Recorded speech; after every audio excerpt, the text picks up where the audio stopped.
Kok yuk? Nggak tahu, ini aku seminggu ini penuh dengan kebingungan, Cah. Apa?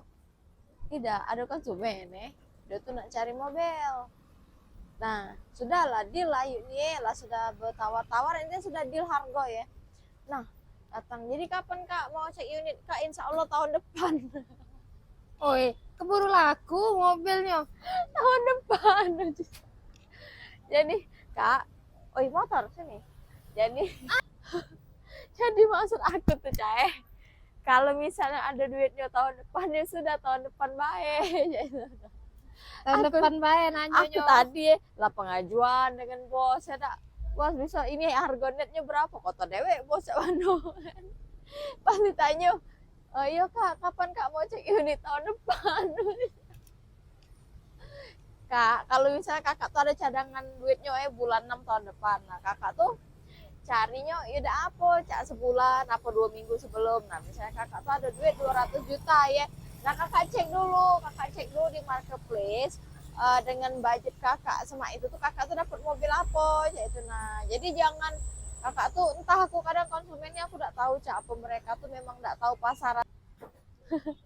Jadi kadang kan cak ini cak yuk tuh bingungnya konsumen ini tahu nggak sih misalnya punya duit 100 tapi mereka tuh maunya kayak apa sih, kayak kayak HRP cak itu. Nah, mana ya HRP kan sedangkan tahu harganya 220 225, ada yang 300 juta. Entahlah apa mereka nih iseng-iseng nanyo apa memang nak nyari mobil yang cak itu tapi mungkin di tahun-tahun yang lama apa yang agak mak mano lah, jadi kan agak murah aja itu. Nah, tapi tidak jauh juga kalau posisi 2 tahun lama juga pasti 200-an tahun-tahun lama, karena tahun baru CRV kau tahu kan harganya berapa? Iya, Berapa harga CRV baru? HRP.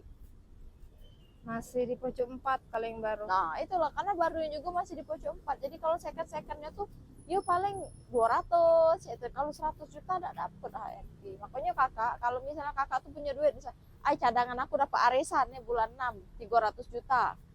Kakak cari dulu di marketplace mobil apa sih yang rentan 3 juta, kakak maunya apa. Jadi tidak ada rancu bertawarnya separuh harga tuh, tidak ada ini, tidak susah gitu kayak itu. Jadi aku tuh bingungan kadang, cuman tidak tahu ya, tergantung di konsumennya lah. Pokoknya saran aku, kakak kalau misalnya punya duit kakak cari dulu pasaran yang mobil kakak pengen tuh di angka berapa, jadi kalaupun nawar tahu berapa kisarannya. Nah, jangan lagi kakak ada duit nari arisannya tahun depan tapi kakaknya nawar di bulan ini, kalau nak nanya boleh tapi jangan bertawar-tawar sampai fix kayak itu. Nah, karena untuk tahun depan juga tidak mungkin masih ada mobilnya Cak. Kadang kan baru masuk seminggu lah laku kan, bener gak? Iya sih. Nah, itulah jadi kalau memang cageran kakak tuh di bulan 6 dapat arisan ya bulan 5 cari bisa DP dulu. Nah, kalau sebulan kita tidak berat nak DP. Kalau lah setahun lah harga lah turun puluh kak, sayang di kakak tuh. Ya, thank you.